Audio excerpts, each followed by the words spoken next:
Salam sejahtera bagi kita semua. Bersama saya Pendeta Jaya Hulu. Selamat datang di channel Rohani Official.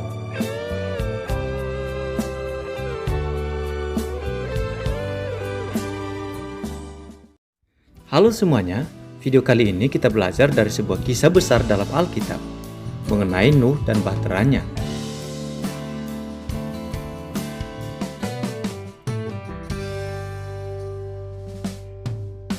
Fakta tentang bahtera Nuh. Yang pertama, Tuhan sendiri yang memerintahkan Nuh untuk membuat bahtera. Perintah ini adalah perintah yang tidak masuk akal, sebab pada saat itu bumi belum pernah merasakan hujan deras, apalagi banjir. Lagi pula pada zaman itu tidak ada orang yang pernah bikin perahu, sehingga Nuh seringkali mendapatkan ejekan, olokan, dan bahkan fitnaan. Dia seringkali dikata-katain sebagai orang yang bodoh. Yang kedua, waktu yang dibutuhkan untuk membuat bahtera diperkirakan 80-100 tahun. Wah, cukup lama juga ya. Alkitab tidak secara khusus menyatakan berapa lama waktu yang dibutuhkan Nuh untuk membangun bahtera ini.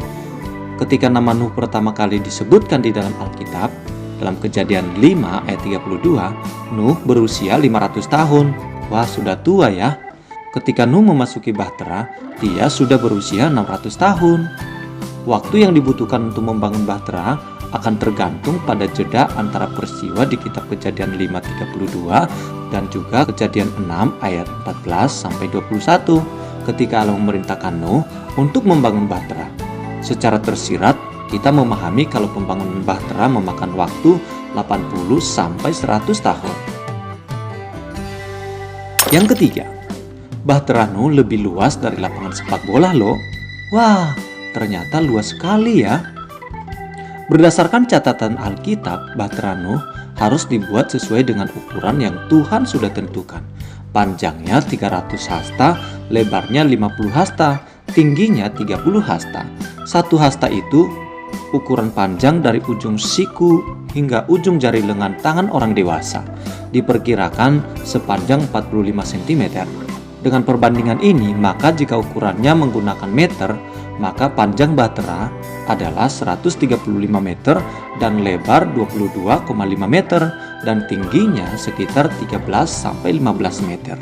Sehingga bahtera Nuh lebih luas daripada ukuran lapangan sepak bola. Wah. Yang keempat, bahtera Nuh menampung sekitar 50.000 hewan besar dan kecil. Alkitab mencatat dalam Kejadian 7 ayat 8-9 dari binatang yang tidak haram dan yang haram, dari burung-burung dan dari segala yang merayap di muka bumi, datanglah sepasang mendapat Nuh ke dalam bahtera itu, jantan dan betina seperti yang diperintahkan Allah kepada Nuh. Tuhan memang memerintahkan Nuh untuk mengumpulkan binatang-binatang itu, namun Nuh tidak bekerja sendiri loh.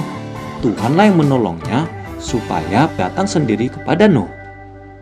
Yang kelima, pintu bahtera sangat berat sehingga Tuhan sendirilah yang menutupnya.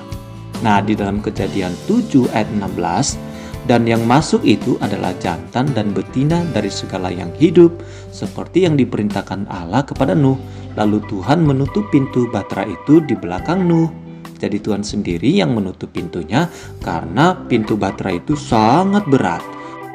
Bayangkan ukuran bahtera segede lapangan bola, pintunya segede apa ya? Nah, selain Tuhan sendiri yang menutup pintu bahtera, fakta lain yang menarik adalah bahwa bahtera itu dibuat tanpa kemudi. Jadi Tuhan sendiri yang mengarahkan kemana bahtera itu mengapung. Wah, seru juga ya naik di kapal besar tapi tanpa ada nahkodanya. Wah, kira-kira mau nggak ya naik bersama dengan Nuh? Yang keenam, Nuh dan keluarganya berada dalam bahtera selama 370 hari.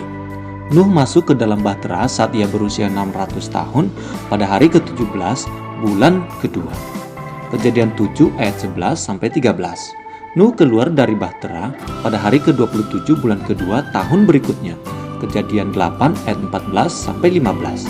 Dengan berasumsi bahwa penulis kitab Kejadian menggunakan penanggalan bulan di mana 1 tahun adalah 360 hari, maka Nuh berada di bahtera kira-kira 370 hari. Wah, cukup lama juga ya mereka ada di atas bahtera. Lalu mereka makan apa ya? pasti ada makanan yang mereka sudah sediakan. Yang ketujuh, alasan bahtera dibuat untuk menyelamatkan manusia. Tapi pada kenyataannya, manusia tidak mau diselamatkan. Biarpun Nuh memperingati orang-orang di sekitarnya selama 100 tahun, mereka tetap tidak mau percaya kepada keselamatan yang Tuhan sediakan bagi mereka. Dalam Kejadian 6 ayat 5-6 dituliskan bahwa ketika dilihat Tuhan bahwa kejahatan manusia besar di bumi dan bahwa segala kecenderungan hatinya selalu membuahkan kejahatan semata-mata, maka menyesallah Tuhan bahwa Ia telah menjadikan manusia di bumi dan hal itu memilukan hatinya. Tingkat kejahatan manusia saat itu sudah begitu mengerikan, dosa begitu menguasai hati mereka. Kata menyesal dalam ayat ini bukan berarti bahwa Tuhan menganggap bahwa penciptaan manusia sebagai sebuah kesalahan, tetapi sebagai sebuah ungkapan bahwa Dia sangat berduka atas ketidaktaatan manusia kepadanya.